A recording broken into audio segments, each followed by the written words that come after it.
morning, Abby, it's Monday, and before we get this video properly started, I just want to ask a quick question of everybody. So, if you had magic powers, would you want your dream boyfriend or girlfriend to be constantly pressuring you into doing things with those powers that you're uncomfortable with? What if they were only in love with a part of you and not all of you? What if they never cared about any of your problems and never took them seriously, and if they didn't want you to assist your best friend in the world with something because it would interrupt you two's cuddle time? Or what if they were just using you for a plan for world domination the entire time? If you answered yes to any of those questions, then Jax Novoa is the man for you. On a side note, what the heck is wrong with you? So, I recently finished rewatching the second season of Every Which Way, and wow. Season 1 of Every Which Way had its fair share of nonsense, what with, like, Sophie dating an iguana for, like, 5 episodes. Yeah, that was a plot point, by the way. But, like, on a surface level, for the most part, the plot made sense. Not, like, a large amount of sense, but, like, a small amount of sense. But Season 2 is a train wreck, and that's putting it mildly. The plot makes barely any sense at all, and most of the plot developments feel like they were just straight up pulled out of thin air, which leads me to believe that the writers were probably on something when they wrote this season. And trust me, friends, we are going to fully deconstruct all of the nonsense that this season brought upon me. But I feel like before we do that, we need to have a serious discussion about this prick. Jax Novoa. Jax is a new character for Season 2, and he seems to have been written as a foil to Daniel. Daniel is in over his head in the magical world and tends to like following the rules, whereas Jax is an experienced wizard and tends to be rather rebellious towards authority figures. He's also a vehicle for character development within our protagonist, Emma. Emma also likes following the rules, but the Witches' Council has rules against humans and witches being romantically involved. So, if Emma were to continue dating Daniel, she would be rebelling against the council, but if she were to date Jax and embrace her more wild side, then she'd probably end up rebelling against the council anyway. I mean, she could just choose neither, which is what I would do in this situation, considering that both of them acted like jealous pricks during this season. But this is a teen drama show, therefore no one can ever remain single, because being single is obviously just the worst thing that could ever happen to you in your entire life. The writers are trying to push Emma into a corner and force her to act in a way that goes against her basic nature, and I can appreciate that attempt. When writing, it's very important to not be nice to your characters all of the time. However, there have been many times in human history where someone has attempted to do something and executed it horribly.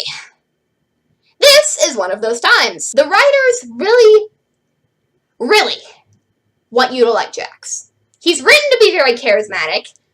Unfortunately, the person playing him isn't, but that's an entirely different discussion. On the surface, he and Emma seem to have more in common than Emma does with Daniel. He's much more interesting to watch than Daniel, due to Daniel being a personalityless piece of cardboard, and he even has a depressing backstory involving a presumably dead mother and an evil, manipulative, potentially abusive father. However, make no mistake, Jax Novoa is a horrible person, and because I am extraordinarily petty, I've been keeping track of why. This, ladies and gentlemen, is called the list of Jax Novoa prick things. I'm hoping its purpose is self-explanatory. Look at how small I was writing this, and consider the fact that over the course of 24 half-hour episodes, I was able to fill up 2 whole pages.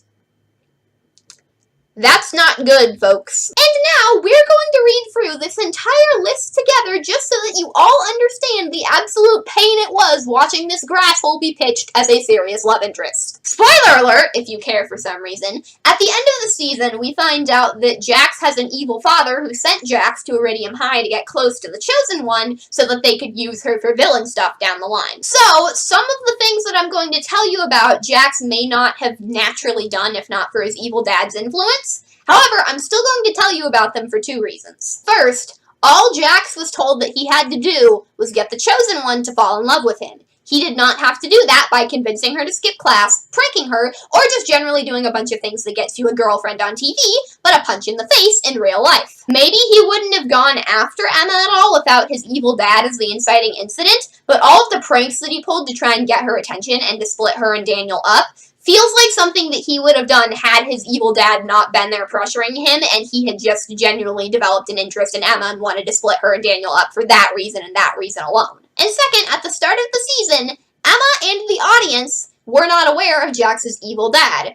For all we knew, he was just pulling these pranks because he was a jerk. So, it makes absolutely no sense for Emma to develop a romantic interest in him, or for the audience to view him as a likable character in any way. Not to mention that his supposed character arc is written pretty badly. Like, for one thing, he doesn't start showing any signs of change until after he and Emma start dating, making you wonder why Emma fell in love with him in the first place. And even then, it's just two scenes that are randomly stuck in there and seem to directly contradict all of the scenes around them. Like, there's this part where he takes the blame for something that Emma did and the Witches' Council takes his powers away for it, and it's supposed to be like a big character moment. So one second he'll be talking about how he doesn't regret giving up his powers for Emma and he would do it all over again. And then in the next scene, he'll be complaining about how now he has to actually do his homework instead of just having his clone do it for him. And oh my goodness, shut up, you big baby. If I have to write an English paper, then so do you. By the way, yes, you did hear me correct. Clones. Clones are a thing in this season.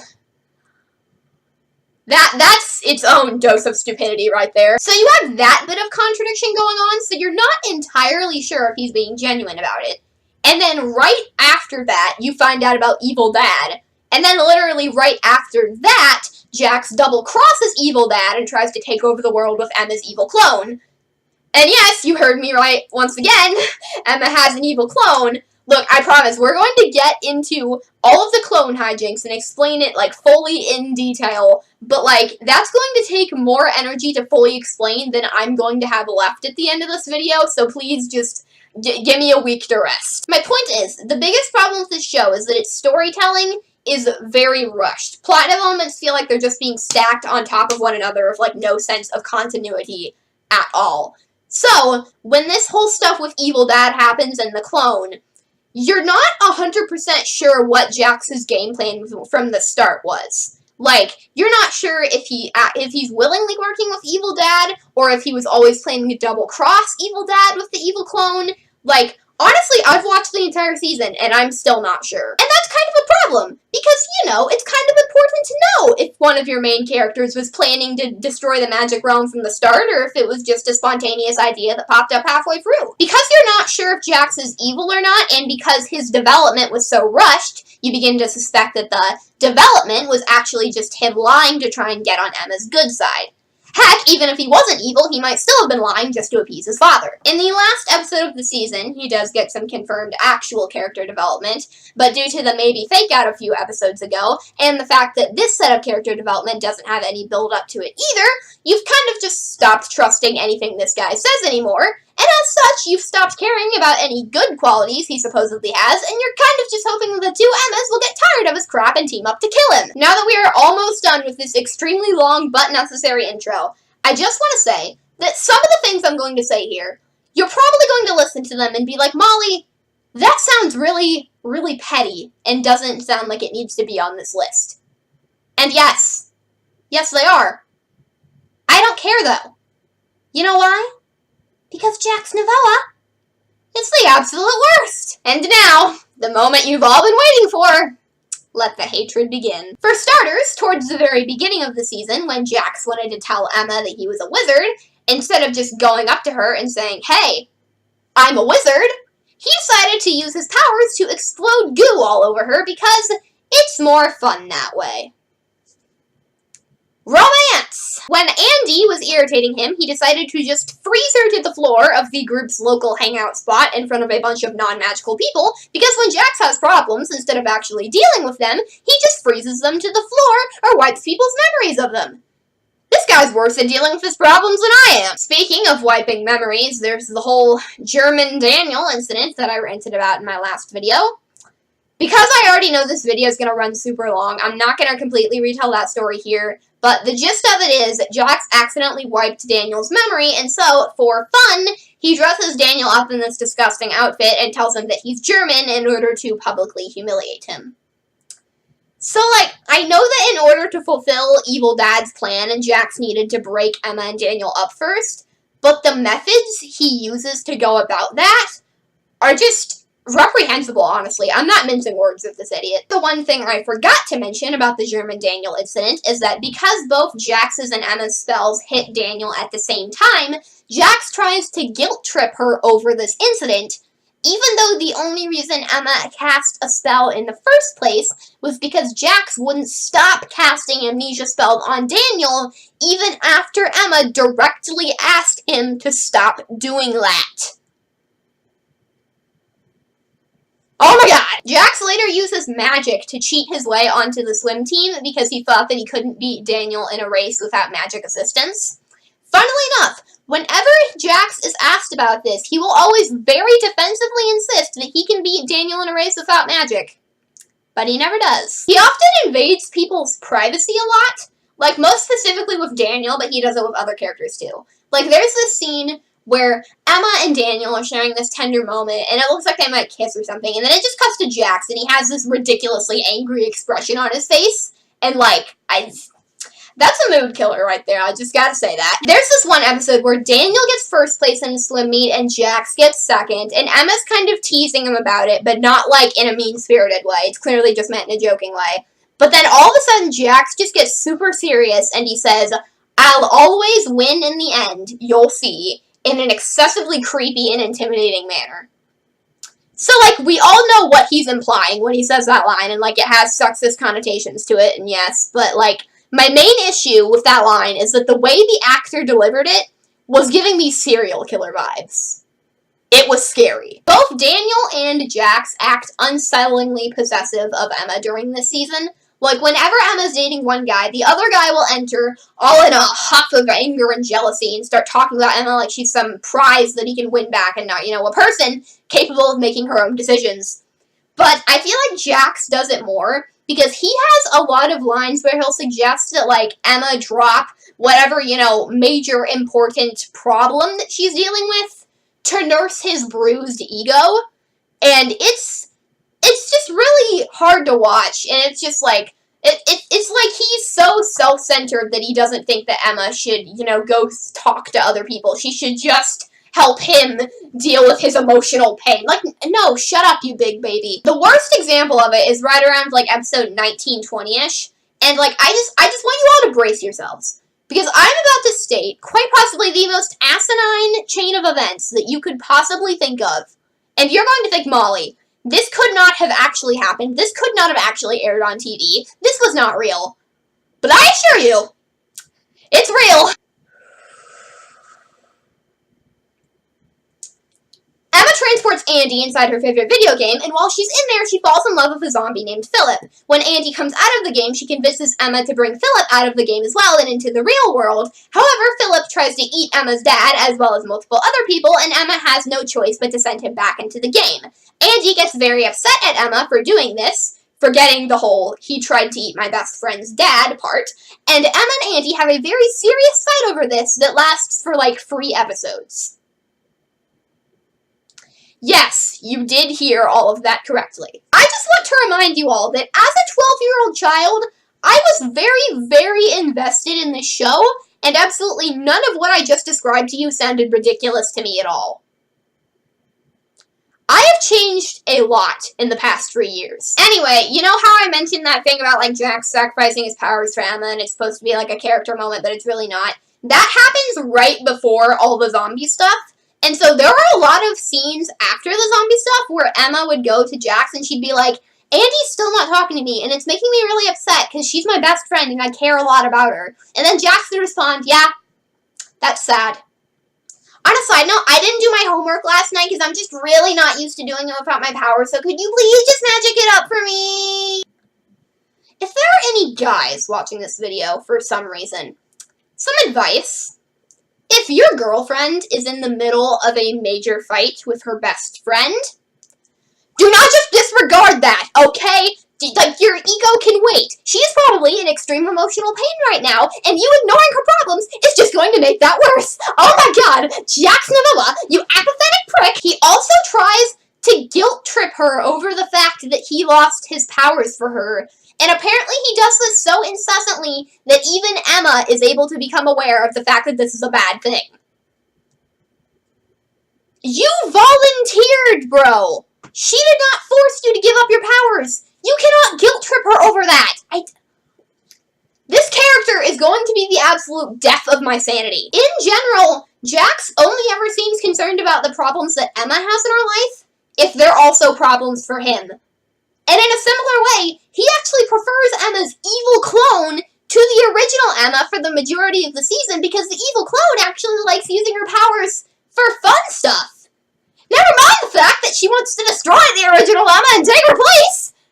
Romance! As I mentioned, there is a haphazard attempt to make it seem like Jax cares about the original Emma too and not just the qualities that she shares with the evil clone. But honestly, it's lazily thrown into the last episode of the season with pretty much no build-up to it, so I'm not counting it. You know what? Since we're talking about the evil clone, let's actually talk about how she was created, because, surprise, surprise, it was Jax's fault! Jax tells Emma there's something very serious going on with his magic and that he needs to talk to her about it in private. And Emma is so concerned about the well-being of her friend that she skips class so that the two of them can go to the beach and talk about it privately. When they arrive at the beach, they have a food fight. That was it. Jax was pranking her, essentially. He made her skip class so that they could have a food fight on the beach when she thought that he was having serious problems with his magic. And, keep in mind that in this season, for some reason, Emma's dad is the principal. So she's the principal's daughter, and she was willing to skip class for this guy because she thought that he was having serious problems with his magic. But no, the entire time he's wanted to have a food fight with her. When Emma gets back to school, she learns that Jax made a clone of himself. And while the real Jax went to the beach with Emma and did that whole thing, the clone Jax went to class for him so that he wouldn't get in trouble, and he offers to teach her how to make her own clones. He does this after they skipped class, when he had full knowledge that he wouldn't get in trouble for it, while she would, and that she's the principal's daughter, so she's going to get in more trouble even in addition to that. I'm going to die before this video ends, aren't I? Later on, Emma uses the cloning spell to create a second her who ends up being the evil one. The evil clone immediately starts screwing up Emma's life by creating 3 other clones and doing all sorts of other assorted mayhem and things, including but not limited to kissing Jax. Later, Emma tries to ask Jax what the counterspell to get rid of the clones is, which, honestly, that's kind of on Emma a little bit, because in this universe, why would you ever cast a spell without knowing the counterspell first, just in case something went wrong? All of these characters are stupid. Anyway, Jax refuses to give her the counterspell, which is stupid on its own because it shouldn't be his decision what she does with her clones, but it's even stupider once you hear his reasoning for not giving the spell to her, which I think you can already guess. He says that it's because the evil clone was fun and wasn't afraid to use her powers. But let's all be honest here, he was doing it because the evil one wanted to kiss him and the regular one didn't. Even after the whole clone mess, Jax still encourages Emma to bring back the evil clone on multiple occasions, even though it tried to kill her.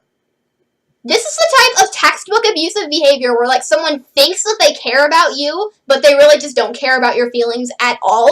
And, I didn't like Jax when I watched the show when I was younger, but I do know that the majority of the fan base did. And seeing this kind of textbook abusive behavior being romanticized on a show primarily watched by tween girls that are impressionable and don't, fully know what's going on in the world around them is concerning, to say the least. In general, Jax will just often tell Emma to make bad and irresponsible decisions under the guise of having fun. He's just really such a terrible influence over her that at this point the series is not going to have a satisfying conclusion unless Daniel pushes him off a cliff in the series finale. This next point is pretty petty, and I acknowledge that, but Jax considers participating in high school theater to be a punishment.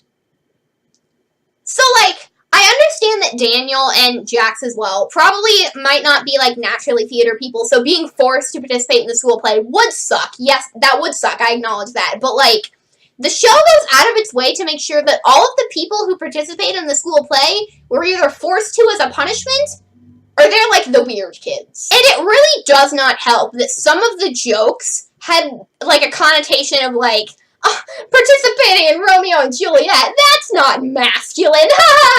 Well, first off, in Shakespeare's day, women weren't allowed to participate in theater, which means that originally Juliet would have been played by a man in a dress. So yes, Romeo and Juliet is masculine. Thank you for asking. And secondly, I've never really understood the whole making theater nerds the butt of the joke thing. Like, I feel like it's because people don't know it that well. So, like, let's run through some of the more famous theater nerds and consider that we are of the same breed and we look up to many of these people as an inspiration. We have Christine Canigula, who is very short and very passionate. It would probably stab you if you said even one negative thing about the relative power of live theater. We have the Phantom of the Opera, who has quite the habit of dropping chandeliers on the heads of people that he does not like. We have Beatrice Baudelaire, who is very familiar with the concept of poison blow darts injecting deadly toxins into the bloodstreams of your family members. We have Count Olaf, who will just light your house on fire for absolutely no reason at all. And we have Lynn. For the record, I'm not saying that all of these things will happen to you if you speak bad about theater. I'm just trying to point out that theater nerds are significantly more awesome than you think we are. Back to the part of the story where Jax has his powers taken away. By the way, I'm sorry if, like, me not doing this in chronological order is making it harder for you to understand, but I'm intentionally messing up the timeline so that you can get a better idea for some of the recurring patterns in Jax's behavior that concern me so much. Remember how I mentioned that Jax kept guilt-tripping Emma over how he lost his powers for her and all that? Well, he tries to use this technique to literally get her to break into the Witches' Council and steal his powers back for him instead of just, earning them back like everyone else has to do. But luckily, Emma is having none of this, so he decides to just try and break into the Witches' Council himself. While Jax is doing this, he runs into this lady called Desdemona. She is the main villain of the season. However, Emma and most of the characters are under the impression that she is a good witch and not a bad witch. So, Jax overhears Desdemona being obviously evil, and she even says what her evil plan is directly to him, but either Jax is too stupid to realize that she's evil, or he just didn't see fit to mention that to Emma, because he could have told her that, and that would have helped her out a lot, and helped her not be caught by surprise by Desdemona's evil plan, but he didn't tell her.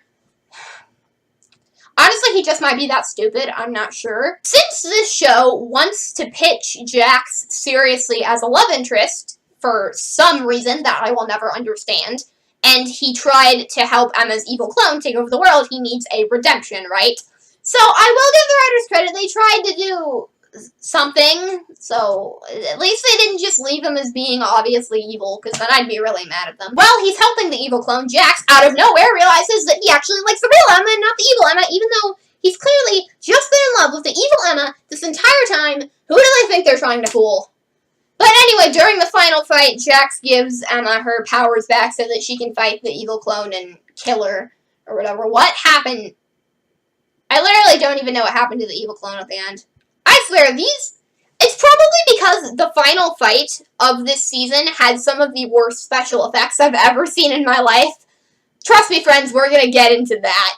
The special effects in this season were bad, but that's not what we're here to talk about today. Since they're now, for some reason, doing a redemption arc for Jax, you would expect that there would be a scene to bookend the season where Jax explains about his evil dad to Emma, and Emma decides to forgive him for some stupid reason, right? You think that would happen?